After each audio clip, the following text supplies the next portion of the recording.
earrings for you. And they look cute. You got ready. Most people shit, I didn't even put on makeup. I'm really impressed. Good job, you. I will leave the structure to you. I have so much to say about my many service jobs over the Can't wait. years. So. Okay, that's great. Yeah. All right. It's a long and torrid affair. You're the only artist in the history of art that has ever been true for. Yeah, I'm the only one. Mm-hmm. Everyone else only performs for money. Yeah. Yeah. Okay. Really incredible.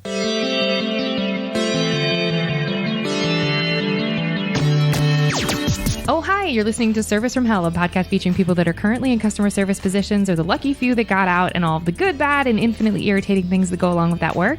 I'm actor and writer Kate Gaffney, and I'm uniquely qualified to discuss this as I used to work at a very busy and very popular comedy club in Los Angeles. And at least one of you listening right now has probably grabbed me and told me you were ready to order when I was running around like a crazy person. So let's eat.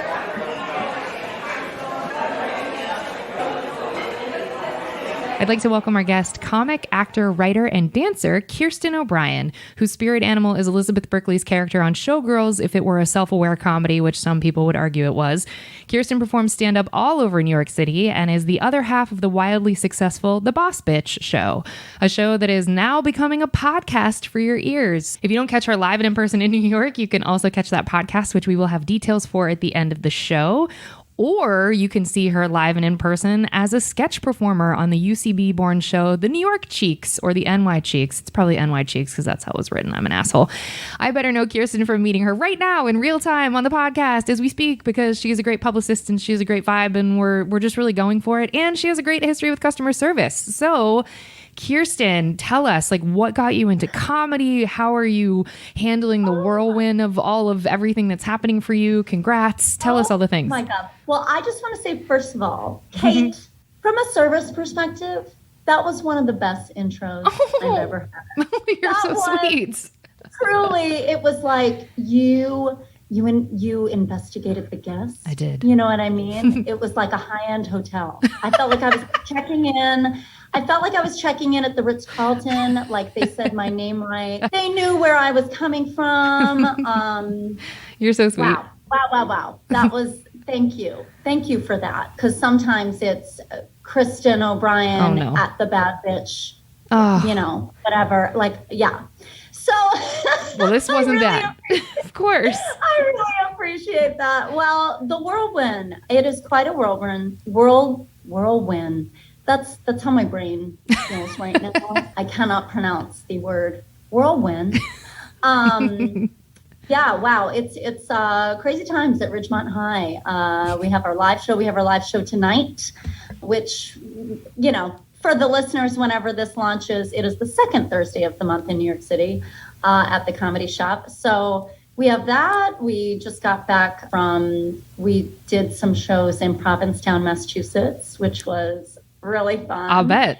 And next month we are launching the podcast. So I'm an insane person. Yeah, and being on tour, you said, so you're doing the podcast, you still have you have multiple live shows and you're just on tour. So what is it that makes you so insanely dedicated to comedy? Because that's a hustle and you're doing it.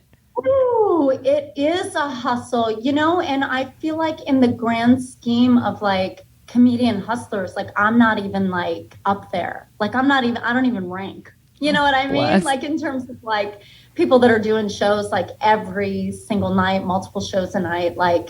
I will say, in order to keep my sanity, I'm more of a quality over quantity person. Me too. And I think that has saved me. I have been very selective in the shows that I do. And I've been very lucky that the comedians and producers that I really vibe with, and I vibe with their intentions with their shows and the spaces that they have created.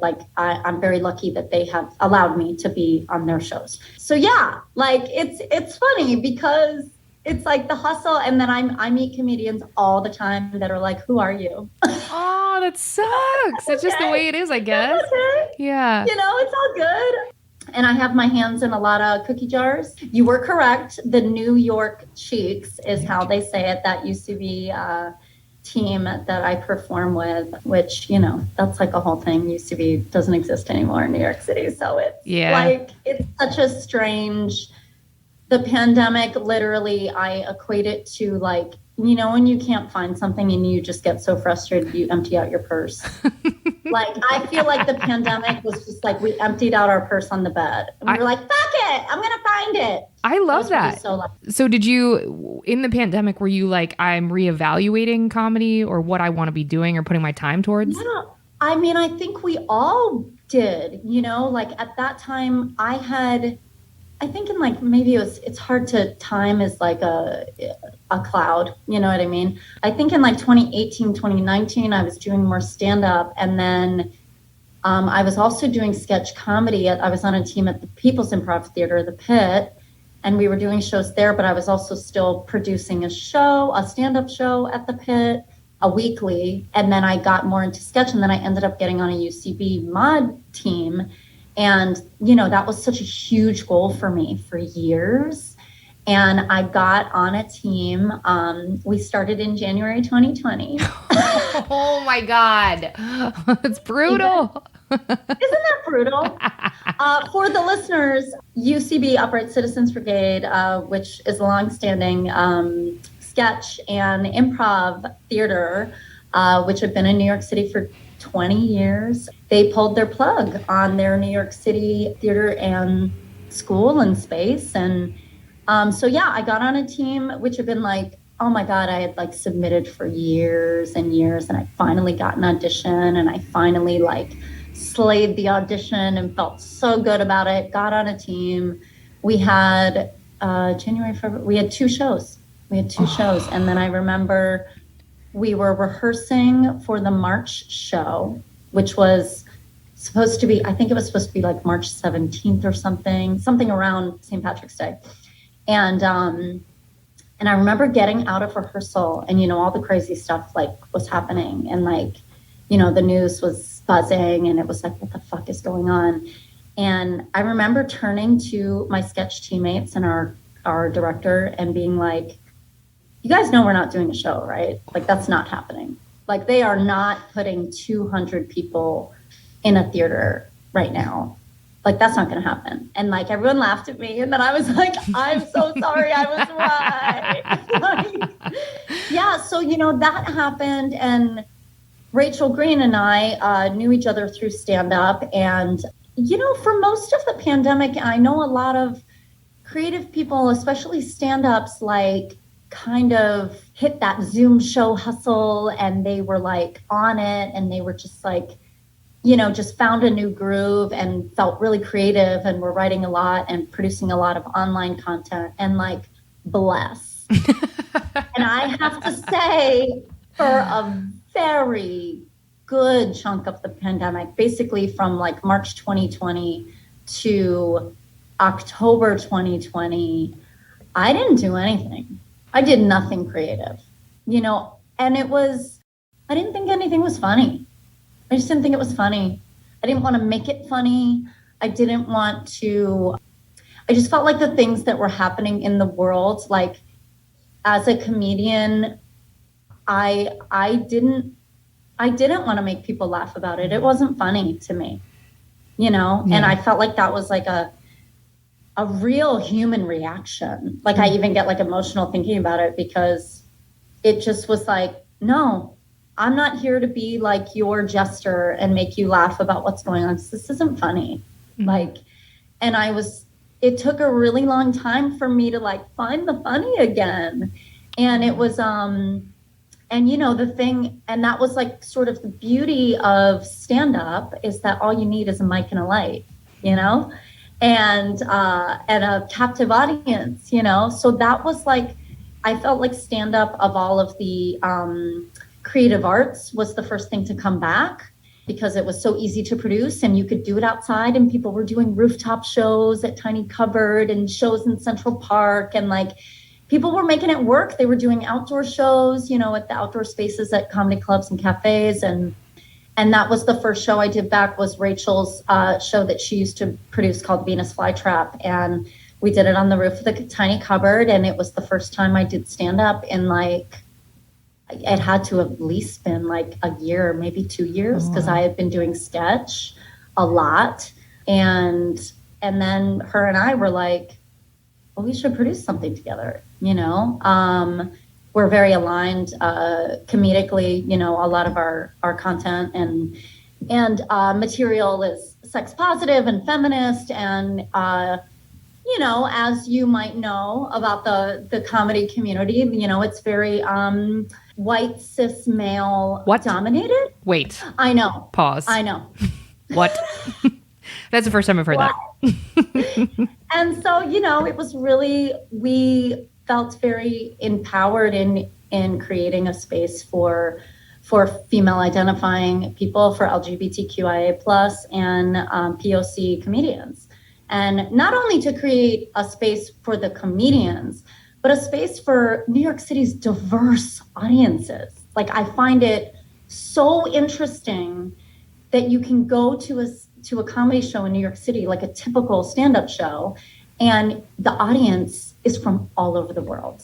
Like, you have such a diverse audience. New York City's residents are so diverse. And so you have this incredibly diverse audience, and then a lineup of all white cis straight males. It's like, it's a disservice to the show because they can't relate. And we need diverse lineups. You're right. And it's interesting. You're the first person to ever mention it from the audience perspective that I've ever heard, even on my podcast or anybody's podcast. I've never heard it said like that. And that is what a great perspective, because that is who you're catering towards. And I think, you know, it's why, you know, back when All in the Family was on and there were, you know, that there were people of color on that show, or they were not All in the Family. What's the name of the show? Oh, I can't think of it. The first time that there was like a family of color on television, and many. Well, there's the Jeffersons. Thank you. Jeffersons. Yeah. And people mentioning like, oh, that was the first time I saw myself on TV. It's like, I think that people misinterpret crowds going to see a bunch of cis white men thinking, well, that must be what people want. It's like, no, that's what's available. It'd be way better for them to see themselves on stage. Right. And it's like, and that it's funny because that being available is just gatekeeping. Yep. And I think like, and I know so many, you know, I'm not here to like shit on all white cis straight male comedians. I'm certainly not. I know a lot of amazing ones. Yes. And I will call them out and say, well, what are you doing to help? What are you doing to lift up other voices? How are you using your privilege to lift up other marginalized voices and to make sure that there's a place, that they have a place? That's lovely. You know? Yeah, I literally did a show like a month or two ago, and I lost my patience. I really did. I you know, got there early and was going through my set, and I looked at the board to like just look at the lineup, and I realized that I was the only woman on the show. And I turned to the host and the producer, and I just point blank asked, am I the only woman on the show? And they were like, oh yeah, I guess you are. And it flew out of my mouth. And I said, you know what? Do better. Good for you. Do better. And, you know, and then we like joked around because it was like awkward. I created a tense moment. I did, but I was pissed, you know? And not only that, like I have to like navigate sexual harassment within that. And like, it's so unnecessary. So anyways, that is our mission. That is what we've created. We want to create not only a safe space for our comedians that are diverse, but for audiences. And I see it from the audience perspective because they come up to me after our shows and they're like, oh my God, I've never heard anyone talk about that. Like, that's me. That's happened to me. That's so true. You know, like, oh my gosh, my girlfriends and I talk about that all the time. Or, you know, and it's just like, it's just more interesting. Well, and it's very the foresight that you have to know that that's hopefully where the space is going to accelerate towards, and that there's going to, if you're on the forefront of that, then you're, as we all should be, you're already ahead of the game, and that's going to draw more people in. But it's also, inclusion just feels better. It just feels better. Yeah, it just does. You know, and like, not for nothing, our show sells out almost every month, you know, and that's not me like, you know, blowing smoke up my own ass. It's just like, no, that's legitimately like, it's not even like financially in your benefit to exclude people. That's right.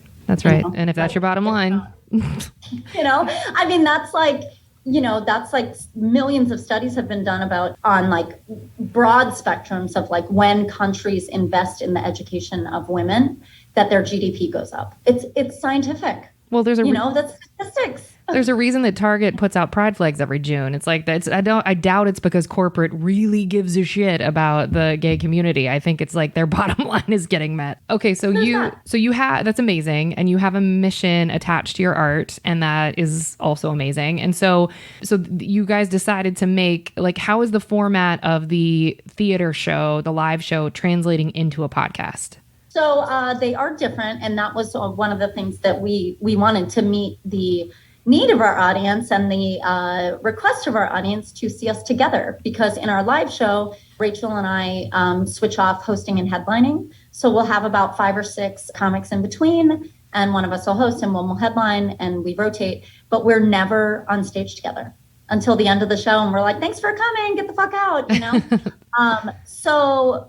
And our audiences, who, especially if they know us from like content online or they know us personally as friends, they know that like our banter is fun, like we have a lot of fun. Rachel also has like a very diverse background in the arts, and so do I. Like, we have very weird histories, and we know a lot of like really cool, weird people. And so those are the people that we're talking to on our podcast. And it's very sex positive, it's queer, it's spiritual, witchy, if you will. Yeah, we're astrology bitches. Oh, no. Oh, no. Yes, I have so many questions. I have so many. I want to know everything. We are. That's and amazing. Rachel is a Reiki master. Like, we love, we're into all that shit. Y'all should live out here. What are you doing in New York? You would fit in great out here. Well, I mean, isn't that the goal of every New York City performer, is to be bi-coastal? So I'm putting it in the universe. There you go. Way to put it out there. Okay. And just to get, so we're going to move on from this section in just a second. So where are you originally from, and why'd you get into comedy? Yeah, so I'm originally from Massachusetts. I was born in Boston and grew up in a little town outside of Boston till I was like 9. And then my family moved to Florida. Don't tell anyone. Ooh, rough. Don't tell anyone on your audience of thousands and millions of people. We have a lot of Florida listeners. We love y'all. We're just joking. Hey, joking. Listen. I grew up in Boca Raton. So, it was an interesting, but my whole family is very like Massachusetts and like New England, But it was interesting. It was an interesting place to grow up in because it's also very culturally diverse in South Florida. That I felt privileged to experience that, And I went to a school that was incredibly diverse. It was part boarding school. So we had students from all over the world that like lived at my middle school, high school. So that's where I'm from. And then I initially came to New York City in 2007 to dance professionally, and I did. So I'm a dancer, and you have amazing arms. I wanted to comment on that when I saw you lift yourself up. I was like, she looks like a ballerina of some kind, but I was like, that's a weird thing to say. Well, I've said it. Yeah, good job, you. You would be correct. All of my training was classical, and then I came to New York and like made a hard right. I did shows in Atlantic City, like showgirl shows. Oh, hell yeah! Yeah, and then I ended up producing a burlesque comedy show in New York City. Yeah, for a long time. And I had like done classes at UCB, and I've always been like a huge sketch comedy fan and like such an SNL nerd. So like we had a stand-up host, and then I also sort of co-hosted in character. It was very crazy. I had this burlesque character, Kitty Cockpit. So she was like a 1960s stewardess gone rogue, and then we would do dance numbers and vocal numbers and sketches like in between, and then our stand-up host would host the show and keep everything going. And yeah, I feel like that was sort of my segue weirdly into stand-up. And I was doing stand-up in character, which I think for most stand-ups, like when you start out, you are kind of in character. 100%. Like you're a weird version of yourself.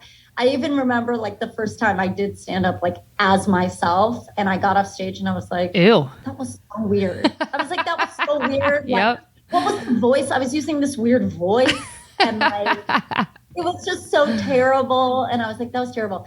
Yeah, I remember it was really funny, actually. So we used to have our burlesque show.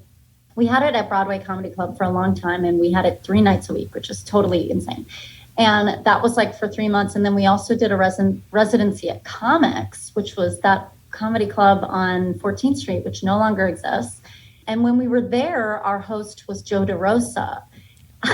And I had like the Kitty Cockpit character, and we would do like kind of little banter things together on stage. And I sort of like co-hosted in a weird way. And I remember his manager, like after the show, his manager like came to the show and he was like, yeah, you could do stand-up. And then they were like, but don't. We don't need any more people. But they were just like, don't do that to yourself. Oh, like bless. you have other talent, you know? And of course I had to go against that advice. Of course. You know, but it was really, I mean, my intention with stand-up initially was just as a writer to be like, to like hone in on my voice, because I was writing sketch comedy and I felt it was helpful to me as a writer. Like I really never like set out to like be like, oh, I'm going to only be a stand-up, which I'm still not. But sure. Anyways, that's that story. Okay, amazing. So then that gets us up to today. And all right, great. Well, folks, we hope you enjoyed your apps. We're going to move on to the entrees after a quick break.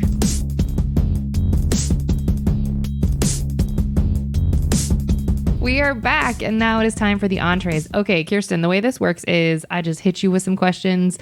They're the same standard questions every podcast. The audience loves this part because this is where you get to tell us all the nitty gritty. And I have 6,000 questions about when you were a showgirl. So we'll get to those specifically, but feel free to pop in those stories too.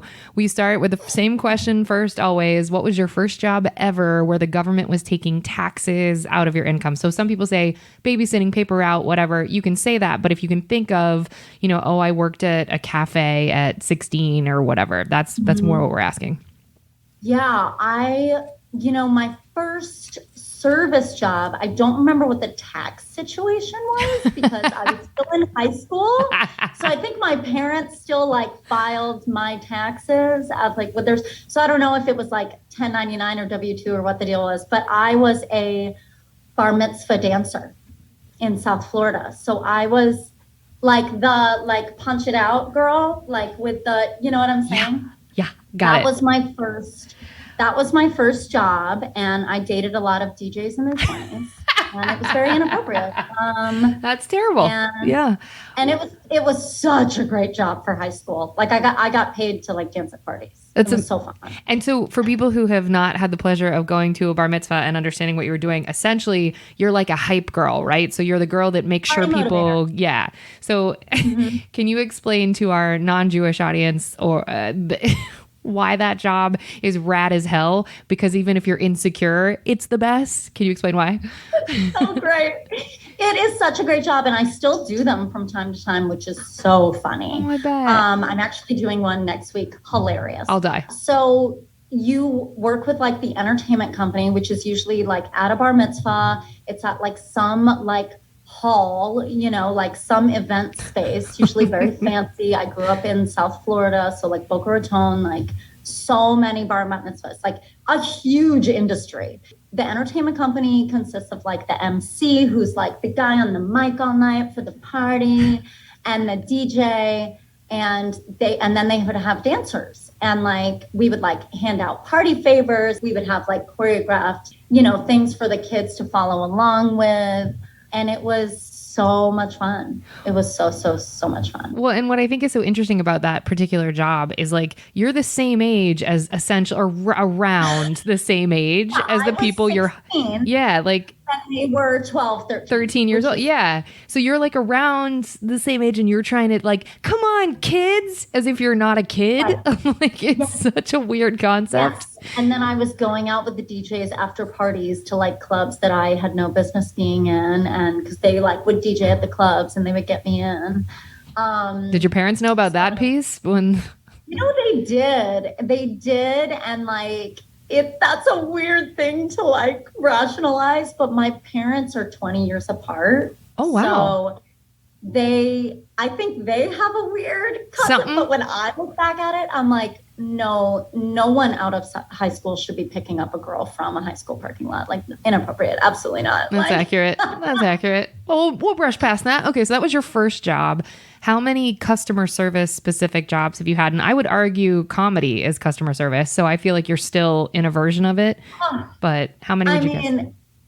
Countless. Thousands. Literally at least hundreds of different jobs. The gamut is truly insane. From like your run of the mill, server, bartender, hostess, to bar mitzvah dancer, to I lasted one day in a job checking children for lice. Oh, no. Oh, yes. Oh, yes, I did. Oh. And the moment I saw my first lice, I was out. Did you actually just leave? I never came back. I literally left for that day. I was like, okay, I think I'm done. And then I never answered it. That's I feel terrible about it because they trained me and took a lot of time in training me. And I literally never answered a phone call, text, or email from them. I was so horrified. I left there paranoid scratching and oh my God. I saw a lice jump off a kid's head and I was like, I'm out. No, you did not. Oh, yes, in New York City in the West Village. Wait, how'd you get that job? I worked at another service job. I was the receptionist at a hair salon. And one of the girls who was a shampooer told me about this job. And listen, it paid fucking hella good. It was $65 an hour. Because who the fuck wants to check kids' heads for lice? Nobody. No one. Literally the worst job ever. And the company was amazing. They had their whole line of organic, natural, anti-lice products. And the woman who ran it was a former model, and she was super nice and she was so kind. And I feel horrible to this day for walking out on it, but I thought I would be okay with the job, and I was not okay with the job. It's tough. I just can't. Yeah. It would be like someone who sprays for bed bugs. I cannot do it. And God bless that people do those jobs, but not for me either. Not for me. Bless. Yeah. That was a level of service I could not provide. Yeah. Okay. So we've seen the gamut. Any other weird sprinklies in there of customer service jobs? Yes. There's customer service and then there's service. Mm-hmm. I worked within service in so many different ways. When I graduated from school, I worked in public relations for the Ritz-Carlton Hotel Company. And yes, and I was a little corporate girl in a suit at a cubicle. And I did that for 2 years and wanted to jump out the window. It's too hard. Of the Ritz-Carlton. Yeah. So I transferred to Ritz-Carlton Central Park to one of their restaurants that they were opening there. It's no longer there, as a hostess, and was making so much more money, which is so funny. I mean, Florida, New York, you know what I mean? So yeah, I did that. And then I think my last real service job, and it's funny because I still do it. I still bartend at my friend's restaurant, maybe once a week, once every 2 weeks. But there's a caveat to we'll probably get to that. There's a caveat to which I will work a service job now, which was different before. I also worked the front desk of the spa at Trump Soho. Oh boy. Oh boy is right. Now I can tell you some stories right now that will blow your fucking mind. I'm ready. If you're ready to have them recorded, girl, I'm here. Let's go. So I worked there from 2011 to 2015, which, praise the Lord, was right before I quit, literally as Trump announced his candidacy. I was just about to ask. Thank God you were out of there before then. And let me tell you the dirty business that family is involved in, okay? Because I can tell you first fucking hand. So they had owners, they had co-owners of the building. One of which is I think it's called BlackRock. It's that oh yeah. Very, you know what I'm talking about? Yes, ma'am. Sure do. I think BlackRock is one of them. And the other one is the Sapir family, which is a Russian oligarch family. And I personally met them like several times because they would come into the spa. And they are truly everything you would imagine. Like it was, I mean, like it's not questionable whether Trump is involved in like Russian oligarchies. I saw it with my own fucking eyeballs. Like, wow. Truly wild. Yeah, truly wild. I worked there for 4 years, which was about 3.5 years too long. I was just going to ask that too. Oh my God. It was, well, working at a high-end hotel, and it's funny because when I worked on the administration side of it in public relations, you're not front of house. So like I was sort of enamored with the ideas of service. Like I loved it. Like I loved like the culture, and now it makes me sick.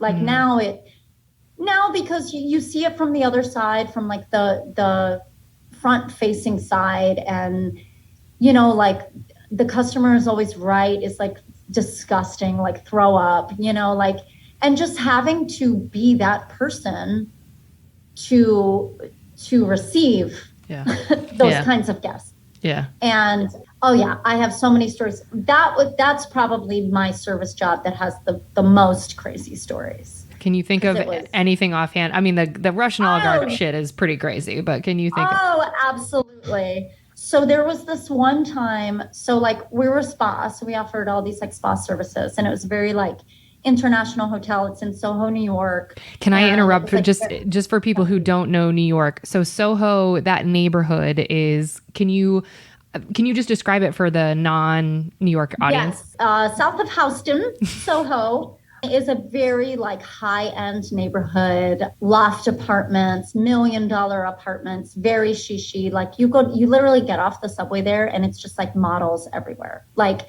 there's a lot of there's a lot of photo studios, a lot of models, just so many models. Yeah, it's this really weird area of New York, but very high end. At the time that I worked at Trump Soho, it was like kind of the hotel to be at. Like we had a lot of celebrity guests. I met a lot of my comedy idols and acted very weird around them. Like I'm not a starstruck person, but when you meet like your comedy idols, it's different. Like, and that was the other thing too, just to like touch on my caveat with working in service now. I will not work a service job anymore unless I can be my full self. That's lovely. That's my caveat. And like when you work in a high-end hotel like that, that's very corporate. You can't do that. You cannot. Nope. You can't be yourself. And I would push the envelope when it felt comfortable. But for the most part, like, you're expected to kind of be a robot, and yeah. So this one's so great. So we had like we did lots of massages and facials. So we had like massage therapists and estheticians. And one of my favorite estheticians was this woman named Marina. And she coincidentally also Russian. She was this tiny little, she was this tiny little Russian woman.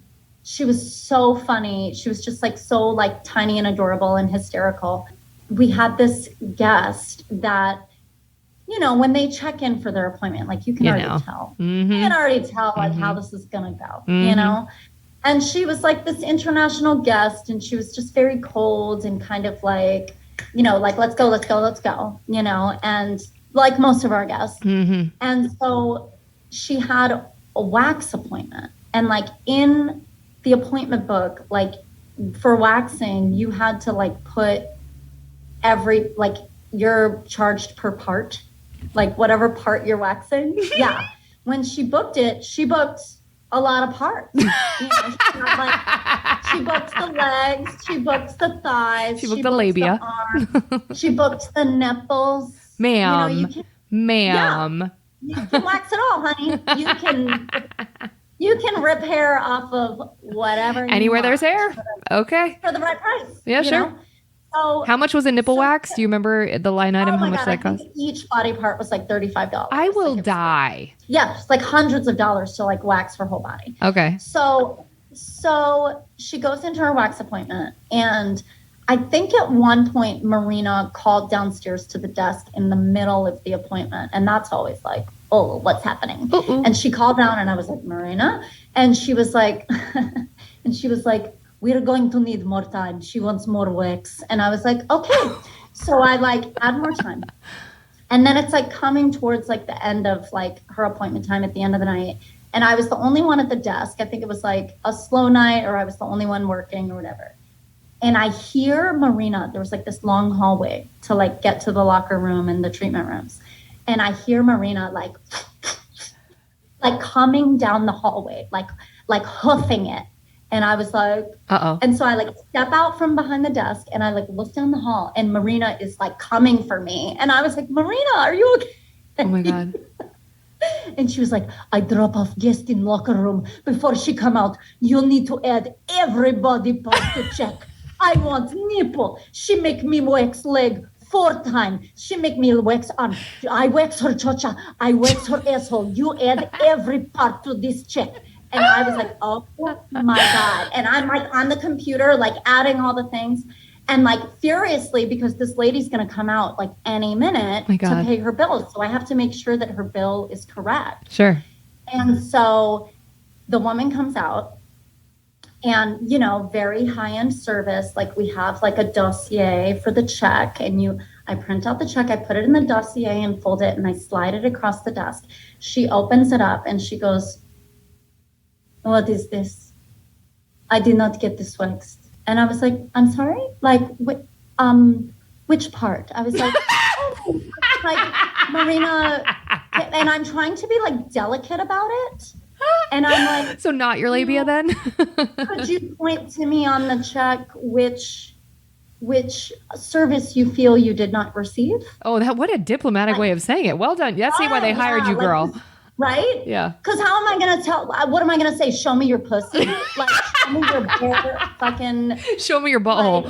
Like, show me your raw chicken pussy that we just ripped all the hair off. You know, like. I'm dead. Like, bend over. Let me see that like fresh asshole. You know what I mean? Like, what could I say?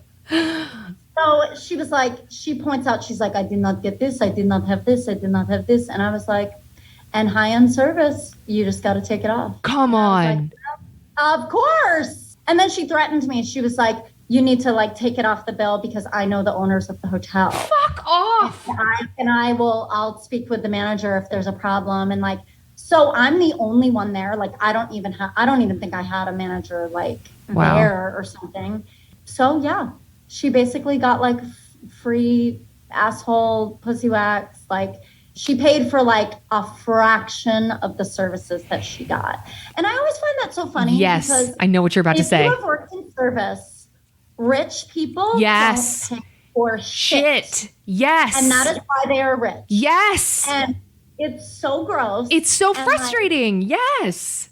So gross and frustrating. And I literally here's another fun story from that place where I was like, when this happened, I was like, I gotta quit because I can't hide it on my face anymore. Like, I had no poker face. Like, my poker face was gone. Like, and then I had also assumed this tactic, which I love. If you still work in service, use this because it's so good. When someone's being a fucking asshole, I would use the pause method. Oh, girl. Oh, it's so good. Oh, it's so good. It's so good. You know what I'm talking about. Describe it. So someone does something fucking horrible or says something so off the wall, inappropriate to you. Yes. And I would just give them 10 seconds of nothing. It's so powerful. It's so powerful because oftentimes they panic and backpedal. And I remember this was like towards the end. Wait, before you tell the story, can we do an act out because I'm a real asshole and you're a good actor? Okay, so I'm going to be the client and I'm coming to you and I'm like, yeah, like I not only I'm just like not going to pay for this, but also like I don't like your attitude and I think you're being a bitch.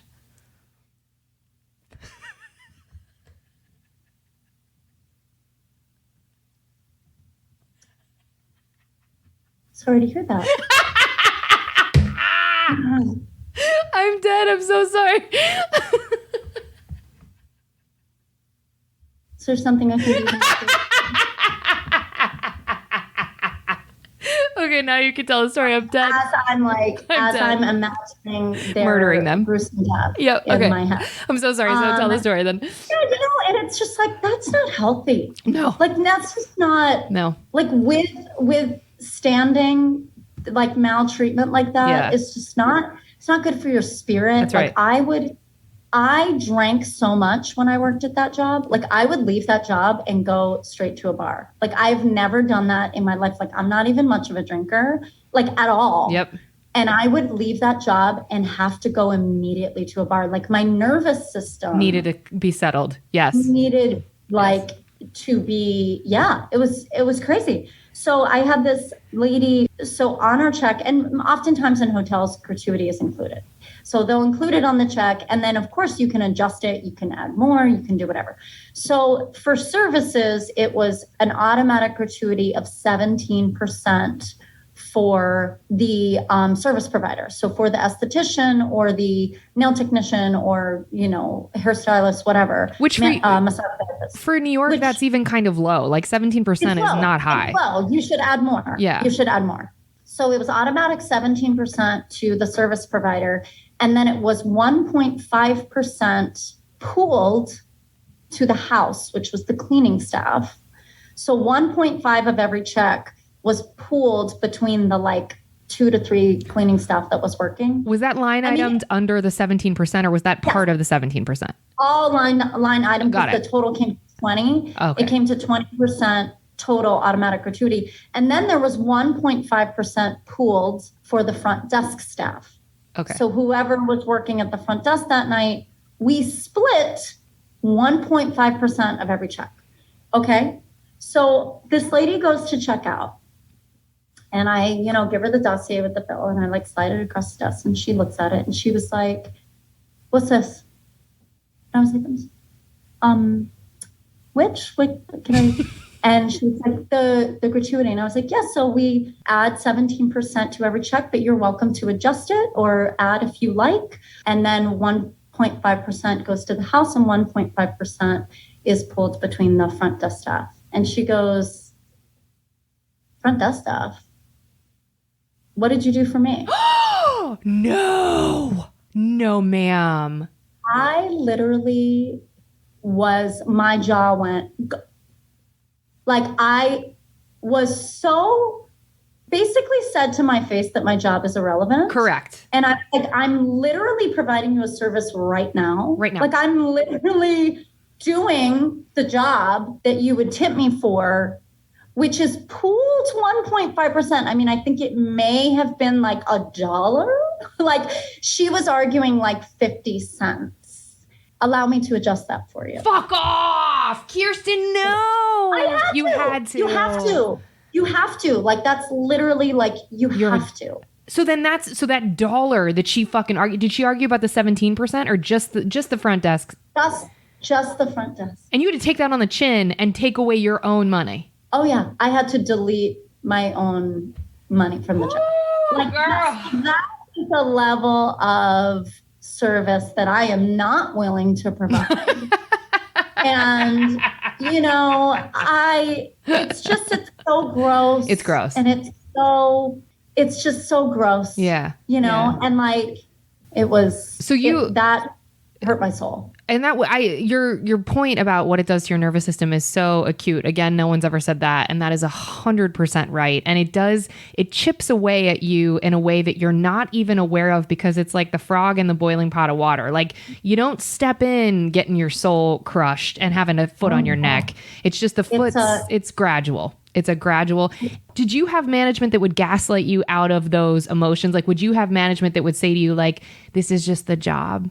This is just, if you would ever bring it up? Yeah. I mean, I didn't even go to my management about things like that. We would all bitch about clients and stuff and we would laugh about it and just, it's a part of the job. But it was I had actually internalized that, that level of self-worth almost. I didn't realize how much of it I had internalized. And because I was at that time, in my my 20s and part of my 30s, like I was more of a people pleaser, and I have since like done a lot of therapy to not be that. And being a people pleaser allowed me to be good at that job. Yes. Allowed me to be a good employee in the service industry, and to my own detriment. And I actually had to learn as an actor to stop doing that. Because when you get into audition rooms and you're just like a little puppy, just like, what can I do for you? They don't want you. You're not bringing your authentic self. Yes. You're aiming to please instead of doing the work. Instead of doing the work and offering yourself in service of the project. Come on. Like to be, that's because I believe in, like, what's ironic about it is that like a tenet of my work as a performer is to be of service. Like that, the irony of that is not lost on me, but it's such a different, I want to be of service, not at my own expense. Oh, come on, Kirsten. Come on, Kirsten. Yeah, right? Yes. I mean, I want to be of service as my authentic self and in a way that enriches me. Yes. Not in a selfish way, but in a way that is provides self-care and that is like aligned with my values and aligned with like how I want to present myself in the world. Like, shout out to like the service job that I do. I work at my friend's restaurant like maybe once a week, maybe like once every 2 weeks. And it's really cool. Like she got an opportunity to be part owner of a space during the pandemic. And she's a dancer, singer. She's in a band called Sunshine and the Fox. She's like incredibly Subasa. She's amazing. So, and we wanted to, like my friends and I, all performers, we all performed together as like dancers and, you know, musicians and stuff. And we all wanted to help her to make this restaurant a success. And so like, it's like, we call it the Peach Pit because like we all work there and like, I'm Kelly Kapowski and it's crazy. Although I don't think they worked at the Peach Pit, but it's that vibe. And what's really lovely about it is, number one, she's incredibly understanding about our performance schedules and like allowing us to, you know, do our thing and find, you know what I mean? And then the other thing is that I can fully be myself at that job, fully. And people fucking love it. Like Memory Lane, look it up, look up the Yelp reviews in New York City, Memory Lane. That restaurant like has the most amazing reviews. It's like the staff there is amazing. It's a party. Like it has such a vibe because we're all creative people and we're bringing our full creative self to that job. So I think it's ironic that so many of these like high-end service jobs want you to be a robot when in fact, being your full self actually provides more of an experience than being this like weird corporate robot, you know? So it's just so interesting. Well, and I mean, you're bringing up so many fantastic points that make customer service hard is that it is so much about suppressing your shininess if you're a shiny person. And a lot of creative professionals are shiny. And so it's like, no, dull the shine, toe the line. That's your whole thing. And we don't realize how that does affect us in the room for auditions or in when we try to go home and then be creative after having a foot on our neck for 8 hours. Like you can't. There's no space. So was there ever a moment? So I know you said, I don't want to just focus on this job and I'm sorry that I have so many questions about it. It's just fascinating it's to me. Very interesting. It was a time in my life that's hilarious. So I know you said that, you know, that there was an uptick in the drinking, but like for 4 years, how'd you take it on the chin for 4 fucking years with all these rich, entitled people? It was, you know, my boyfriend at the time also worked in service. So it was like halfway through. And like, so we sort of had that connection with each other. You know, there is this fallacy that if you're a performer and you're like, you know, an artist, that you should have a restaurant job or a service job. And I can tell you that when I finally figured out that that's not true and that there's other jobs that I can make way more money and have a way more flexible schedule, that was freedom for me. And it works for some people. Like some people are able to do it like Mickey, my ex, who I love dearly, worked in restaurants for years, and he worked when he lived in LA, he worked at the Four Seasons with Sebastian Maniscalco. I was going to guess that. That's so funny. I love him. Yeah. And Mickey used to cover him when he would step out to go to the Comedy Store. I love it. Do it. So like some people make it work. Yeah, they do. And then I think for most of us, it doesn't work. Yeah. And you either become a lifer, you get sucked into the industry, or it just eats away at your soul. Like there's a lot of addiction in the service industry, you know, because I think it was very damaging to my nervous system. It was very abusive. It was absolutely abusive, an abusive work environment. The thing that actually, what is the expression? The straw that broke the camel's back. Yeah. The straw that broke the camel's back for me was in 2014, my father got very ill and passed away pretty quickly. And it was the kind of thing where like I got the phone call from my brother while I was at work and no one ever calls my work. Like I don't even know where he found the number. And he called me and he was like, you have to come home. And I closed the doors. Yep. Once the last person left, I locked all the fucking doors.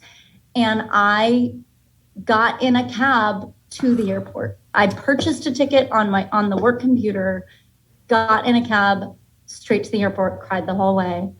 And I was lucky that I was able to be with my dad for 4 days in the hospital and like be there for my family and like provide that support and have that time with him. And at that time, that year, New York City had just paid the New York City sick pay laws.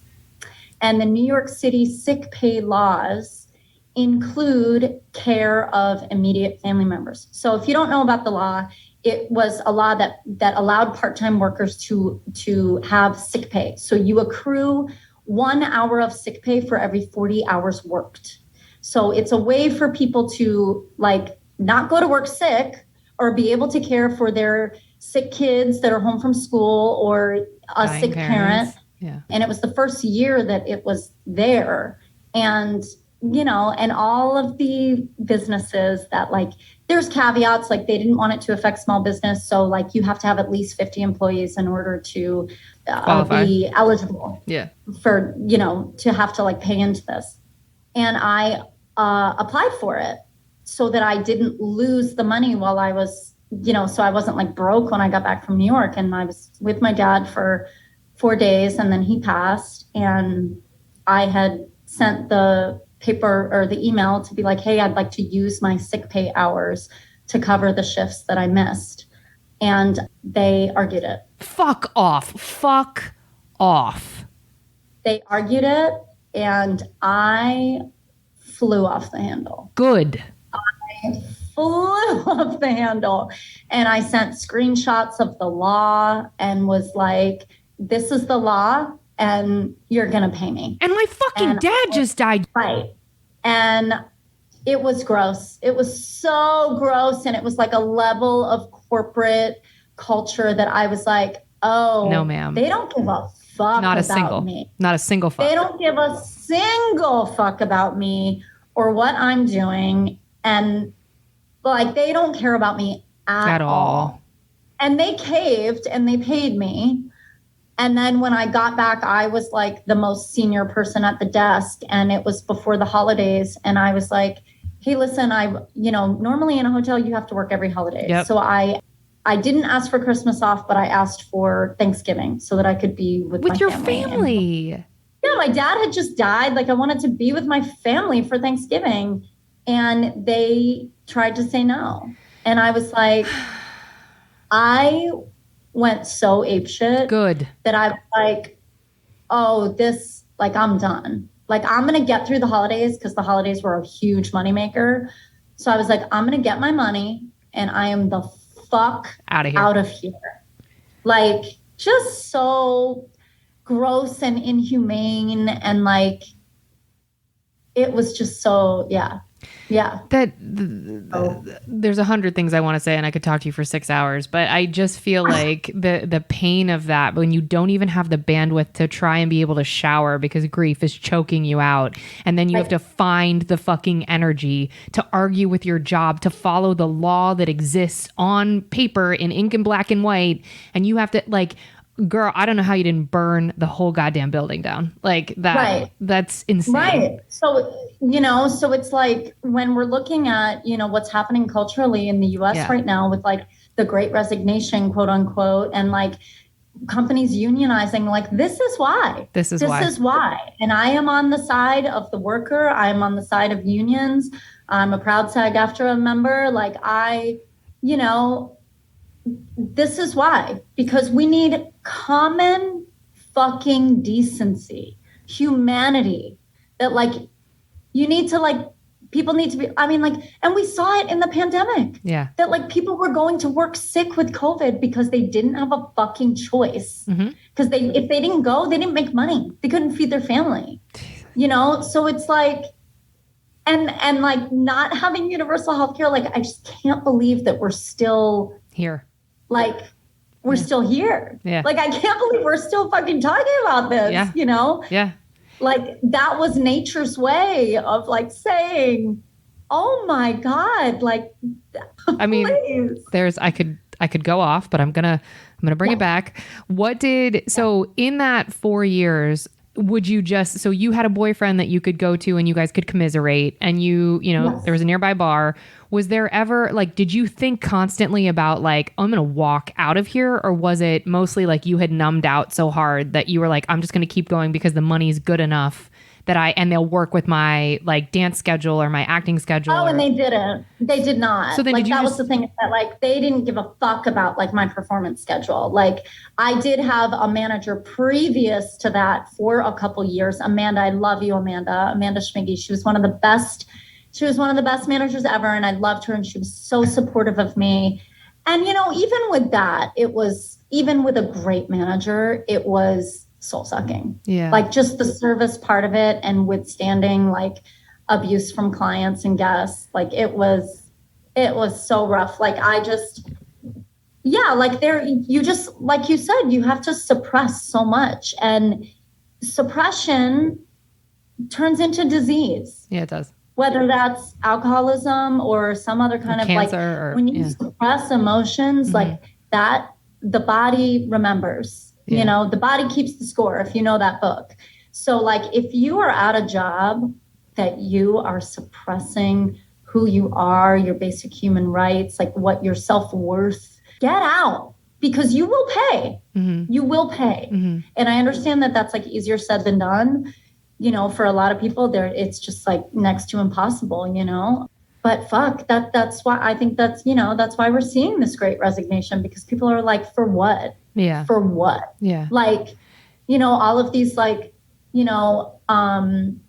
workers during the pandemic, like grocery store workers and people working in like Amazon warehouses and not getting hazard pay and like not being even paid like a fair fucking wage. And they kept the world running. Correct. They kept us all fed. What did we do for them? Yeah. Right. And what did we do for them? Fucking nothing. So like, you're surprised that they quit and that they're like, fuck this, I got to figure something else out. Like, no, it's not worth it. So did you ever in any of your jobs, but specifically at the Soho House, did you ever bite back to a customer, or did you always just say, let me take that off for you, or whatever? Yeah, no, I was a good employee. I was like such a good girl, and that was like something I really had to unlearn. Yeah. And I think that it was so healthy for me to unlearn that. That's right. And I feel very confident in all of the jobs that I have and the companies that I work for currently, that I am allowed. I have the agency to stick up for myself and to be my own advocate. And I can say that about all the jobs that I work for now, that my jobs never put me in a position, service or not, where I have to like sacrifice my own well-being or dignity for the client, for the guest. So it's possible. It is possible. You've attracted that and you've done the work to get out of that. So was there ever a moment, since you were, you're now a reformed people pleaser, but that was back in, you worked there from 2011 to 2015. Has there ever been a moment where anybody's asked to speak to your manager in any of these customer service positions because they didn't like interacting with you, or they wanted to escalate to try and get a bigger discount?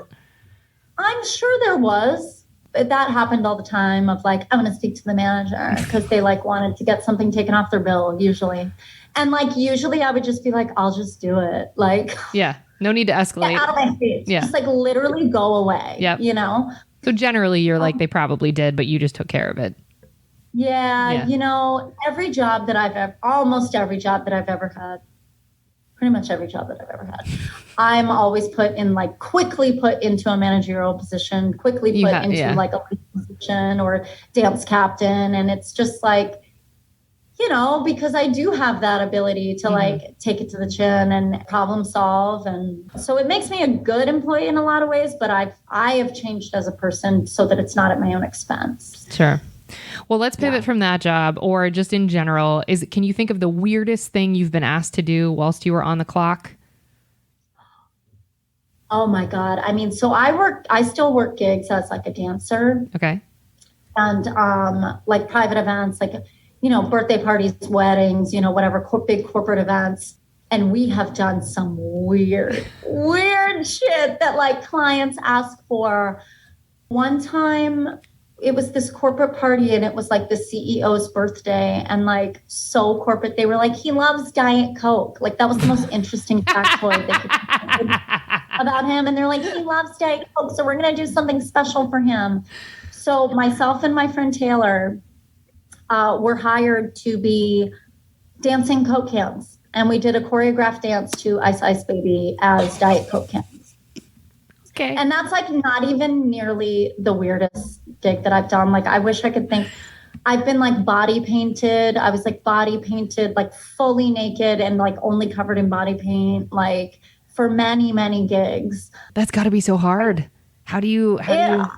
It's really fun. I mean, I love to be naked. Like I'm such like you're a dancer. Yeah. Person that way. Yeah. A couple Halloweens ago, I was hired for a gig and I just had to lay in a bathtub and I was completely covered in red glitter. So I was like, it was like blood, but it was pretty. It's wild. It's wild. So yeah, there's those. And that like, we've done some God, I wish I could remember some of the weirder ones, because there's some really weird ones that we've done, but that's pretty. I mean, you've nailed it. Okay.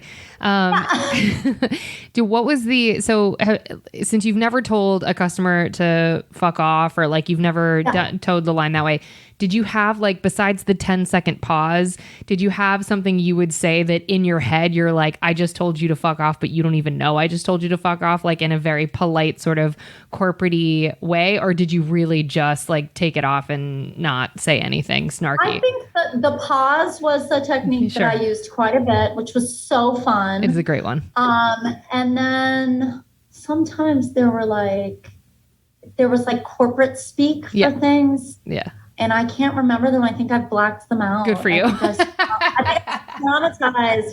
I'm so traumatized by it. I don't think I have. I did work as a stripper for a year at one point. How was that? I would say is a service job. I've had another dancer that chose that route on my podcast, and I 1,000% agree with you. Yeah, so it's absolutely a service job. You are providing a service, and that service is a fantasy. And most of the time you're a listening ear. You're more like a therapist than anything else. And I have very strong feelings about that service job. I think that sex workers and strippers are incredibly important. It's work. They are creating a safe space for men to express themselves, to express their fantasies, not only men, anyone. And oftentimes it was just a safe place for people to just say who they were and be proud of themselves in a way that I feel like I was able to be authentic because it was transactional. Because you are paying for my time, you are paying to talk to me. I was fully authentic. You could show me pictures of your new townhouse and I will be like, wow, that's beautiful. You must have worked really hard to get that. Like, tell me more about that. And that's totally authentic.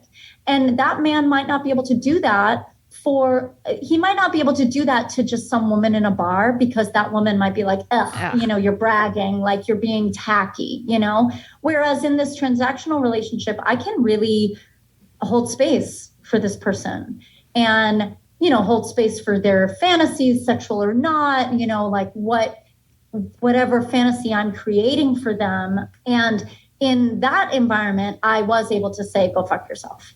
And that is so empowering and amazing. And I worked at an awesome club that was managed by women. And the bouncers always had our back. They were always keeping an eye out. And they always, I felt very like protected and looked out for. And that was a very empowering job for me, actually, because I could say, fuck you, I don't want to talk to you, or you're being rude, and no thank you, or just walk away. So shout out to the sex workers. Hell yeah. You keep it real. Yeah. And were you ever scared in that job? I know you said the bouncers had your back, but was there ever a situation where you got afraid? No, I was never afraid. That's amazing. I felt very safe in that environment.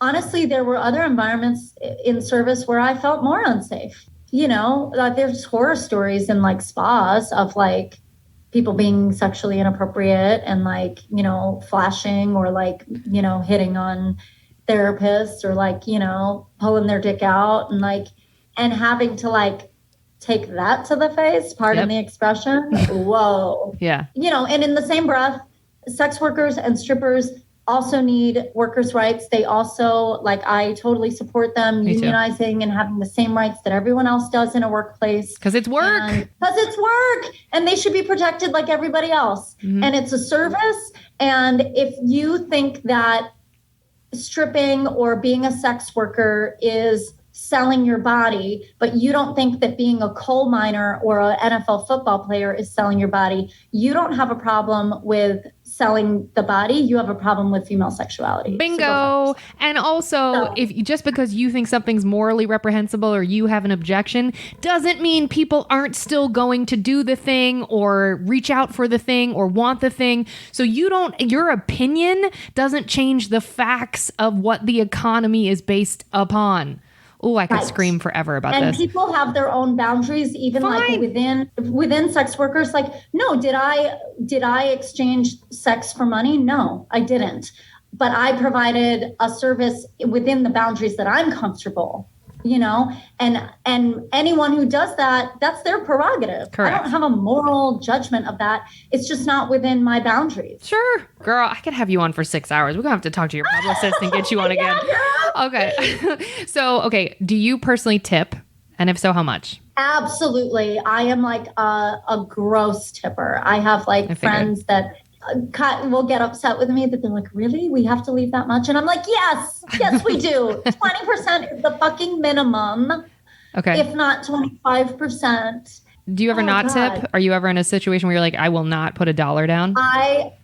If it's like a cash only situation and I didn't bring enough cash and I was an idiot, and I will be thinking about that for years. It's the only context. Beating myself up. Yes, absolutely. So someone's rude, fully rude to you, treats you like shit. You're still tipping. They had a bad day. Good for you. They had a bad day.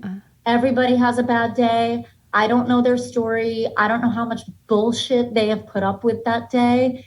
And, I'm not evolved enough. Good for you. At least they'll go home with some money. Yeah. At least they'll have some money. Okay. And then 2 more questions in this section. Were you ever fired from a customer service job? I don't think so. Yeah, it's a no. Okay. I figured not. I don't think I've ever been fired. No. Amazing. And then can you give me either a story about the worst customer you ever had to deal with or an archetype for who would be the worst customer? Yeah, it's usually a white cis straight man in a colorful short and a boat shoe. Yeah, they're the fucking worst. A boat shoe. I can't. Yeah, I know Karens get a lot of shit, but the boat shoe, forget it. The boat shoe is truly the worst. Why? Why? What makes that human the worst?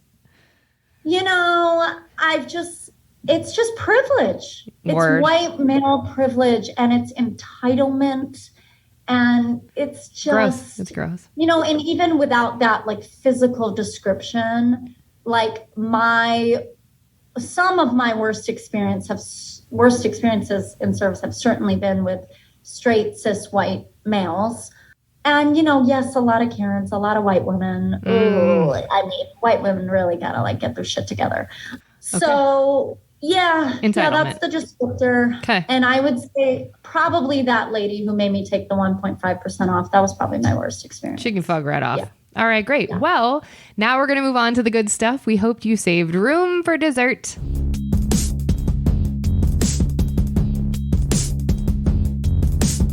Okay, this is a nice section.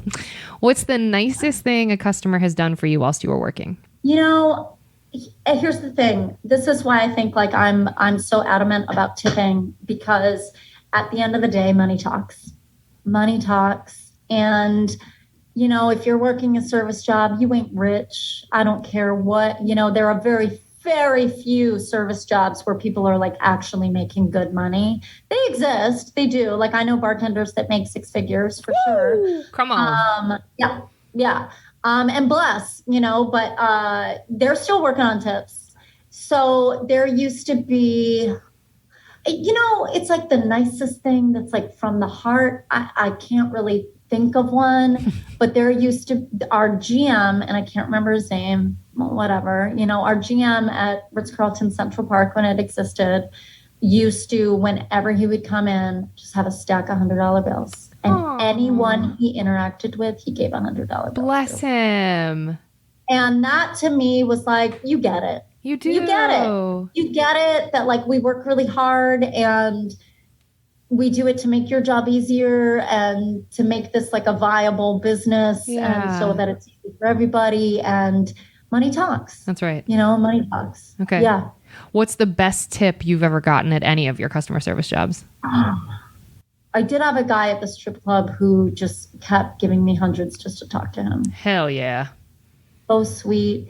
And we had this beautiful kismet connection. Oh my God, he was such a sweet man. And like, I ended up like giving him a dance, but he was like, you don't have to, like if you want to. And I'm a dancer, so I love to dance. Like, I want to dance. But he was so polite and he was like, no, you don't have to, But we talked for a while and it turned out that like he had just come from like this architectural conference, this contest, like that was in Spain, that was like the best architectural interior design contest in the world. And weirdly enough, I was also working a job at the time at this like as a performer at this really beautiful hotel where we were like immersive talent. And he was like, I know you. And I was like, you don't fucking know me. Like, you know what I mean? But we were having this great conversation. I had just broken up with my boyfriend. He had just broken up with his girlfriend. So we were sort of like having this like beautiful heart to heart and like really getting to a place where it was like, we both know it's for the best, like, and I'm trying to allow myself to like have my feelings and my grief and like be sad, but also like grateful for the experience, blah, blah. We had this beautiful conversation. And turns out the hotel that I worked at won that contest, and he had seen pictures of me in the presentation. I will die. And it was just like such kismet. Yeah. And the whole time he was talking to me, he was just like, he just kept saying, I know that you're at work right now, so I want to pay you for your time. And he would just give me more money. And I was like, more of that, please. That's amazing. And like, that was something, being a stripper taught me a very valuable lesson about any job and about our participation in the economy but just more energetically, that your energy is your currency. Come on. So your energy is your currency, and you will have abundance that is parallel to that. Yes, ma'am. Yes, ma'am. And I have to remind myself all the time, because there's sometimes you get shitty gigs and shitty nights, and like I have to remember that like it is my responsibility, my ability to respond to my circumstances, to my environment. It is my responsibility with which energy I choose to do that. And whatever I put out into the world comes back to me. That's so, right. It better, don't fuck it up, Well, don't be putting out like toxic fucking negative shit, Because you'll get it right back. So I try to, and I'm not perfect, I try to remind myself of that and to shift myself and to be like, all right, how do I shift out of this mood, you know? And at the same time, be my own advocate. Come on. Don't be a doormat. The next question in this section is, what's the best lesson you've learned? It sounds like that was that, but that's it. Okay. That's absolutely it. And then last question in this section, what's one piece of advice that you would give to customers who interact with customer service workers? Just treat them like a human being. Come on. The number of times this comes up. Why do we have to keep saying this? Yes. Just be a human being and try to see their perspective from a human perspective and have empathy. And, to be honest, that goes both ways. Mm-hmm. Like I had experiences. I had a bride once who came to the spa. It's actually so funny. She got a spray tan and had like a physical reaction to it, like for her wedding. And like had like a rash and it was like fucking horrible. And she was sobbing and crying and she was clearly so stressed, as most brides are. And I think the bridal industry is fucking horseshit. Agreed. And like it should die. But nonetheless, she was having a really hard time. And I literally went over to her. I got out from behind the desk and I was like, we're going to make this better. Oh. And I promise we'll make this better. We're going to I don't know what I offered. I think I was like, we have like an exfoliating treatment and like we have this lotion that we can give you or whatever the fuck it was. And I was like, it's going to be okay. And I talked to her like a fucking human being who's having a meltdown, who's like, that clearly it wasn't about us. That's like right. Clearly it was about everything. And this was the straw that broke her camel's back. Yep. And she just needed someone to fucking listen to her. Yeah. And to say like, it's going to be okay. And she was so gracious after that. Like, yeah. Sometimes, it works both ways. Sometimes you really got to like appeal to the humanity in that person when they're being rude. Yeah. Well, we didn't get to talk about your job being in the Showgirl show or like some version of that. And I'm so we're just going to have you back on. That's just where we'll just spend time talking about that. I could talk to you for days about that and the intersectionality of service with performance. And like, I used to work on a tour bus as like a comedian. It was fucking crazy. Like, I'm writing all this down. All right. Well, oh my God. As a comedian. I'll just reach out to your publicist. We're going to have another day because there's too much to talk about. I love it. I would be delighted. Okay. I could talk to you for days. Well, this was lovely. Yeah. Yeah. It's a really, it's a really interesting thing. And I hope lots of people listen to your podcast and I'll keep it on the DL, but congratulations. Thank you. I appreciate you. And this will air there. So yeah, I appreciate it. And before we wrap up though, I want to make sure people can get in touch with you. So when's your next live show? I know you don't know when this is going to air and you said first Thursday? Yeah, no, it's the second Thursday of every month at the Comedy Shop in New York City at 8:00 p.m. So we have our show tonight. And then we have July 14th is our next show, and that will actually be our podcast launch party. Okay. So we are having our regular show and then doing a launch party. Rachel and I are double headlining that night, which will be really fun. And then we're going to have a wild raucous party afterwards to celebrate the launch. And we will be at Pilgrim House Provincetown, August 13th at 9 p.m. and at Laugh Boston, August 18th. Okay, that's perfect. But that is the Boss Bitch Show. You can Google all that stuff. You can find me on Instagram at Kizzyko, Kizzzyko, and our show at Boss Bitch Show. And it's the Boss Bitch Show podcast on all of your streaming services. And you'll see a cute little cartoon of Rachel and I. Well, folks, we're going to drop your checks now. Thank you so much for listening. If you want to help us out here at Service from Hell, we'd love to have you subscribe, rate, and or review the show wherever you listen. It will help us reach more people that need to be schooled on the art of being kind and will be catharsis for those of us still working in the industry. If you want to get in touch with us here at Service from Hell directly, send us your receipts to servicefromhellpodcast@gmail.com. We'd love to hear from you.